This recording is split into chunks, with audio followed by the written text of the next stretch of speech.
Hello, जय हिंद साथियों, कैसे हैं आप सभी लोग? उम्मीद करता हूँ कि सभी लोग अच्छे होंगे, मस्त होंगे। तो आप सभी लोगों का स्वागत है एक बार फिर से आपके अपने चैनल टारगेट विद अवतार में। तो साथियों, यहाँ पे आज हम लोग हिंदी की यहाँ पे जो महत्वपूर्ण श्रृंखला यहाँ पे चल रही है आप लोगों में, तो इसका यहाँ पे हम लोग प्रैक्टिस सेट यहाँ पे 4 लगाने वाले हैं, जिसमें यहाँ पे हिंदी के बहुत इंपॉर्टेंट क्वेश्चन आप लोगों के यहाँ पे आप लोग वीडियो को ज़रूर देखें और पूरा लास्ट तक ज़रूर देखें। यहाँ पे जो क्वेश्चन सारे लिए गए सारे प्रीवियस ईयर क्वेश्चन है, जो कि आपकी यूपीएसआई एग्जाम में आए हुए क्वेश्चन है सारे।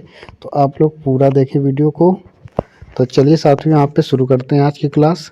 तो साथियों, देख लेते हैं आज का यहाँ पे पहला क्वेश्चन आप लोगों को स्क्रीन के सामने दिया गया है। दिए गए विकल्पों में से सही का चयन कर रिक्त स्थान भरे। चित्र वर्णन एक ऐसी कला है जिसके मन के भाव होते हैं। तो यहाँ पे आप लोग देख सकते हैं, इसका जो यहाँ पे करेक्ट आंसर होगा, यहाँ पे इसका करेक्ट आंसर हो जाएगा बी नंबर, यानी कि जिसके चित्र वर्णन एक ऐसी कला जिसके मन के भाव यानी प्रकट होते हैं। तो आप लोग इसका करेक्ट आंसर हो जाएगा यहाँ पे बी नंबर। यहीं पे देख लीजिए दूसरा क्वेश्चन यहाँ पे, सुधी का तिर्यक बहुवचन दिए गए विकल्पों में से कौन सा है? तो यहाँ पे आपका करेक्ट आंसर हो जाएगा सुधी जन। ठीक है साथ में, इसके बाद यहाँ पे अगला जो नेक्स्ट क्वेश्चन है, दिए गए विकल्पों में से अनुकूल का विरुद्धार्थी शब्द कौन सा है? यानी कि इसका विरुद्धार्थी शब्द कौन सा है? अनुकूल यानी इसका विलोम शब्द आप लोगों को यहाँ पूछा गया। यहाँ पे आप लोग बताना है कि विरुद्धार्थी का यानी कि जो विलोम शब्द होगा यहाँ पे वो क्या होगा। तो इसका करेक्ट आंसर यानी आप लोगों का हो जाएगा अनुकूल का, यानी यहाँ पे क्या हो जाएगा? प्रतिकूल। तो यहाँ पे इसका करेक्ट आंसर हो जाएगा ए नंबर। इसके बाद देखिए, आसमान का रंग नीला है तो विशेष पहचाने। तो इसमें विशेष बताना है। तो साथियों, आसमान का रंग नीला है, इस वाक्य में विशेष कौन होता है? तो साथियों, जो यानी कि विशेषण की यानी कि विशेषता बताता, तो उसको हम लोग विशेष कहते हैं। तो यहाँ पे विशेषता किसकी बताई जा रही है? रंग। रंग कैसा हो गया? विशेषण हो गया। और रंग की विशेषता कौन बता रहा है? आसमान, यानी कि आसमान का रंग नीला है। तो यहाँ पे विशेषण जो आपका हो जाएगा यहाँ पे विशेष, सॉरी, यहाँ पे आसमान हो जाएगा। इसके बाद अगला यहाँ पे देख लीजिए, गौ का समान बहुवचन दिए गए विकल्पों में से कौन सा है? तो यहाँ पे गौ का समान बहुवचन दिए गए विकल्पों में से कौन सा है? तो आप लोग यहाँ पे बताना है। तो इसका करेक्ट आंसर हो जाएगा गौ का जो बहुवचन होता है गौवें होता है। यहाँ पे क्या होता है? गौ। इसका करेक्ट आंसर हो जाएगा डी नंबर यहाँ पे। तो साथ में यहाँ पे अगला यहाँ पे देख लीजिए, दिए गए विकल्पों में से सही का चयन कर रिक्त स्थान भरे। माता पिता किशोरों को स्वयं के से सीखने में मदद करते हैं, यानी कि डैश यहाँ पे खाली स्थान आप लोग को भरना है। किशोरों को स्वयं से क्या? अनुभवों से। किसके? यानी कि अनुभवों से सीखने पे यानी यहाँ पे मदद। तो इसका करेक्ट आंसर हो जाएगा यहाँ पे सी नंबर। इसके बाद देख लीजिए 7 नंबर क्वेश्चन, यहाँ पे वर्णित वाक्यों को सही क्रम में लगाएं। महाराज जनक तो ब्रह्म ज्ञानी थे। ठीक है। इसके बाद मरने पर उन्हें यमलोक जाना पड़ा, वहाँ उनसे कहा गया नरक चलो। महाराज जनक के जीवन में कोई भूल हो गई थी, उन्हें क्या स्वर्ग क्या नरक, वे प्रसन्नता पूर्वक चले गए। तो आप लोगों को यहाँ पे जो एक क्रम है, इसको यानी कि आप लोगों के वाक्यों को सही क्रम में लगाना है। तो सबसे पहले यहाँ पे कौन सा क्रम आप लोग को आएगा, यहाँ पे ये देखना है। तो इसका जो करेक्ट आंसर हो जाएगा, यानी देख रहे हैं आप लोग, सबसे पहले इसमें आ जाएगा सी नंबर, क्योंकि महाराज जनक के जीवन में कोई भूल हो गई थी। इसके बाद बी आएगा, यानी मरने पर उन्हें हम लोग जाना पड़ा, वहाँ उनसे कहा गया नरक चलो। और इसके बाद ए नंबर आ जाएगा, महाराज जनक तो ब्रह्म ज्ञानी थे। इसके बाद डी नंबर, उन्हें क्या स्वर्ग क्या नरक। तो यानी आप लोग यहाँ देख सकते हैं, इसका जो करेक्ट आंसर हो जाएगा यहाँ पे, इसका करेक्ट आंसर हो जाएगा बी नंबर। इस लोग आपको क्रम से यहाँ से लगाना है वाक्यों को। इसके बाद अगला यहाँ पे देख लीजिए 8 नंबर क्वेश्चन है, सही कहावत पहचानिए। यानी नाच न जाने वादन टेढ़ा। फिर दूसरे में नाच न जाने आंगन टेढ़ा, काम न जाने आंगन टेढ़ा, नाम न जाने आंगन टेढ़ा। तो इसका करेक्ट आंसर आप लोग सभी जानते हैं कि नाच न जाने आंगन टेढ़ा होता है। तो इसका करेक्ट आंसर हो जाएगा यहाँ पे बी नंबर। इसके बाद देख सकते हैं 9 नंबर क्वेश्चन, लड़कों में लड़का बूढ़ों में बूढ़ा, इस मुहावरे का अर्थ बताइए। तो आप लोगों को बताना है। तो इसका करेक्ट आंसर हो जाएगा यहाँ पे बी नंबर, सर्वप्रिय होना। इसके बाद नेक्स्ट यहाँ पे देख लीजिए, विकल्पों में वर्णित वाक्यों में सही वाक्य का चयन करना है। आप लोगों को सही वाक्य का चयन करना है। क्रिकेट, टेनिस या कोई भी खेल को खेलने से हमारा शरीर तो चुस्त और तंदुरुस्त बनता है। या फिर आप लोग बताना है, समाज में खिलाड़ियों को आदर प्रदान किया जाता है। खेल को उनको शिक्षा के अनिवार्य अंग मान महत्व दिया जाता है। शरीर को स्वस्थ रखने का सही साधन खेल भी है। तो आप लोगों का इन सब में जो सही वाक्य हो जाएगा यहाँ पे आप लोग का हो जाएगा बी नंबर। करेक्ट आंसर कौन सा हो जाएगा यहाँ पे? बी नंबर आप लोग करेक्ट हो जाएगा कि समाज में खिलाड़ियों को आदर प्रदान किया जाता है। ठीक है, इसके बाद अगला यहाँ पे देख लीजिए। अगला यहाँ पे आप लोग क्वेश्चन आ जाएगा 11 नंबर क्वेश्चन यहाँ पे आप लोग को देखना है।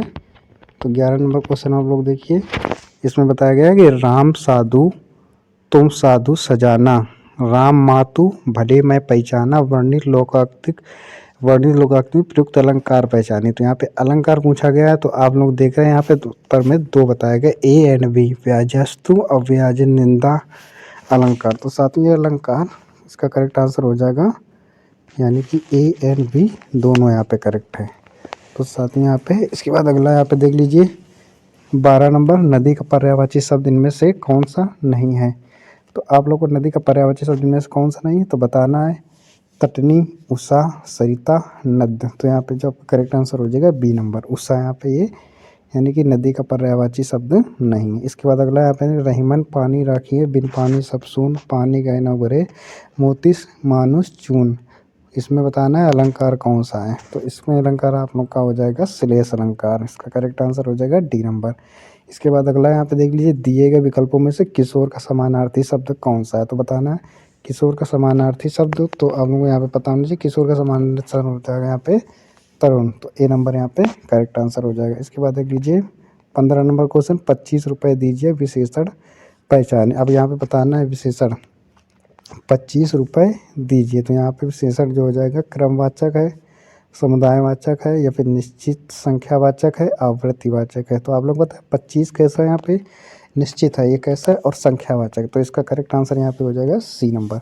इसके बाद अगला क्वेश्चन यहाँ पे दिए, उच्च श्रृंखलन के 3 समानार्थी शब्द दी, एक शब्द समानार्थी नहीं, उस शब्द का चयन करें जो समानार्थी नहीं है यहाँ पे। तो बताना है उद्दंड, निरंकुश, भुक्खड़, अक्खड़। तो इसका करेक्ट आंसर हो जाएगा यहाँ पे भुक्खड़। ये कैसा है?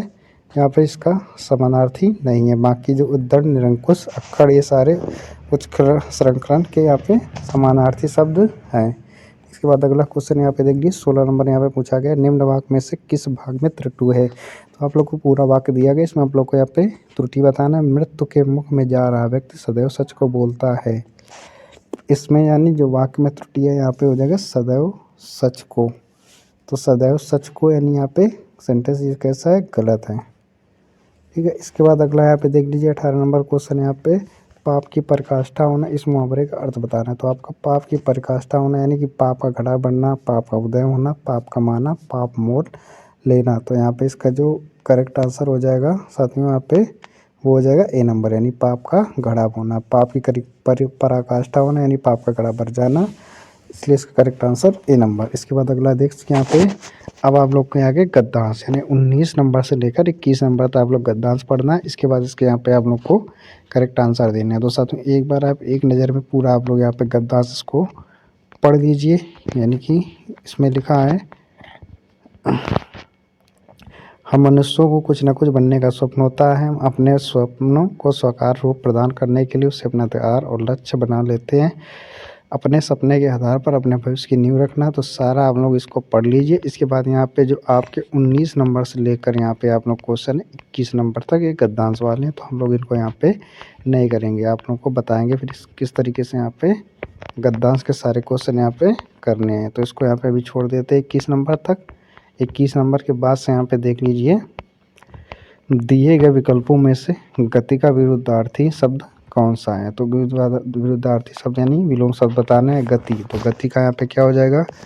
गति का यहाँ पे जो करेक्ट आंसर हो जाएगा यहाँ पे वो यहाँ पे हो जाएगा मंद, यानी इसका करेक्ट आंसर कौन सा हो जाएगा? यहाँ पे गति का हो जाएगा यहाँ पे मंद हो जाएगा यहाँ पे।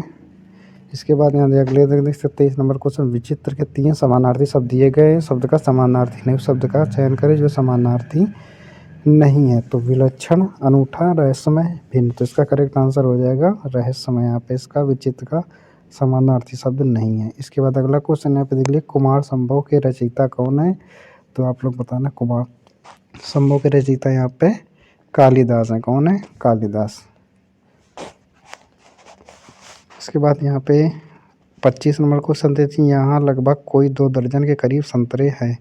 इस वाक्य की शुद्धि दूर करने के लिए निम्न में से सही वाक्य पहचानिए। यहाँ लगभग 2 दर्जन संतरे हैं। यहाँ करीब कोई दर्जन संतरे हैं। यहाँ लगभग 2 दर्जन के करीब संतरे हैं। करीब संतरे हैं, तो आप लोग देख रहे हैं ये तो बिल्कुल ही यहाँ पे गलत है। और यहाँ पे यहाँ कोई 2 दर्जन के करीब संतरे हैं, तो इसका करेक्ट आंसर बताना है। तो इसका यहाँ पे जो करेक्ट आंसर आप लोग का हो जाएगा वो हो जाएगा ए नंबर, यानी कि यहाँ लगभग 2 दर्जन संतरे हैं, बाकी ये सभी गलत है। इसके बाद अगला क्वेश्चन यहाँ पे देख लीजिए, दिए गए विकल्पों में से विकीर्ण शब्द का विपरीतार्थी शब्द कौन सा है बताना है। विकीर्ण, तो विकीर्ण का यहाँ पे हो जाएगा 71, यानी इसका करेक्ट आंसर हो जाएगा यहाँ पे डी नंबर। इसके बाद यहाँ पे देख लीजिए, वेदों की संख्या कितनी है, तो यहाँ पे बताना है वेद कितने हैं। तो आप जानते हैं वेद कितने हैं, यहाँ पे 4 वेद हैं। इसके बाद निम्न में से बंधु शब्द का बहुवचन रूप कौन सा है, तो बंधु का बताना है बहुवचन क्या हो जाएगा, तो यहाँ पे बंधुओं हो जाएगा इसका करेक्ट आंसर। इसके बाद 29 नंबर क्वेश्चन यहाँ पे देख लीजिए, एक पंथ 2 कार्य निम्न में से विकल्प लोकाक्ति का उचित अर्थ दर्शाता है, तो इसका करेक्ट आंसर हो जाए एक पंथ एक समय में, यानी 2 कार्यों की सिद्धि। एक समय में कोई भी 2 कार्य होते हैं, तो यहाँ पे उसको एक पंथ 2 कार्य कहते हैं। इसके बाद साकेत महाका पर कवि मैथिली शरण गुप्त को कौन सा पारितोषिक प्राप्त हुआ, यानी क्या सम्मान उनको प्राप्त हुआ, तो मंगला प्रसाद यानी पारितोषिक प्राप्त हुआ। इसके बाद अगला क्वेश्चन यहाँ पे देख लीजिए, अब आप लोगों का आ गया गद्यांश को ध्यानपूर्वक, यानी फिर से यहाँ पे आप लोगों का एक गद्यांश आ गया। तो आप लोगों को केवल बस इतने क्वेश्चन देखने हैं। तो आप सभी लोगों को अगर ये वीडियो अच्छी लगी, हेल्पफुल लगी, तो वीडियो को लाइक शेयर करना बिल्कुल ना भूलें। और साथ में जो लोग चैनल पर पहली बार जिन लोग चैनल को यहाँ पे जरूर सब्सक्राइब कर ले और बेल आइकन को प्रेस कर ले, ताकि आप लोगों को वीडियो की नोटिफिकेशन यहाँ पे मिलती रहे। तो साथियों आज के लिए इतना ही, मिलते हैं नेक्स्ट वीडियो में नए प्रैक्टिस सेट के साथ में। यहाँ पे आप लोगों की हिंदी की जो श्रृंखला यहाँ पे चल रही है वो डेली यहाँ पे चलती रहेगी। तो साथियों जय हिंद।